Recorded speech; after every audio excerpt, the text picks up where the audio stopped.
कसं आहे, मी संध्याकाळी ऑफिसला बसलो होतो की एक 4-5 पालक आले आणि त्या पालकांनी मला सांगितलं की आमची मुलं गेल्या 8 दिवसापासून ह्या गेम झोनला येतात.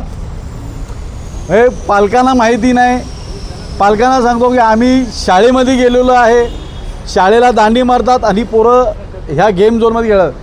त्या त्या मुलांनी एक 7-8 मुलं आहेत, मम्मीच्या पर्समधून माझ्या आईच्या पर्समधून 500 रुपये आणले.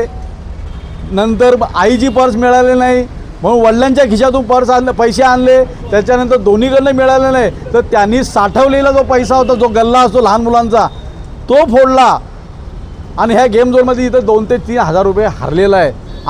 आम्हाला जशी सूचना कळाली, जे पालक जेव्हा आल्यानंतर आम्ही इथं आलेलो आहे, ह्याला आमच्या पद्धतीने आम्ही समजवलेलं आहे की शाळेच्या गणवेशावर जर विद्यार्थी आला तर त्याला इथं एंट्री देऊ नका. ही पहिली आणि शेवटची वॉर्निंग देतोय. नाहीतर जर पुन्हा असा प्रकार घडला तर हे फोडल्याशिवाय आम्ही राहणार नाही.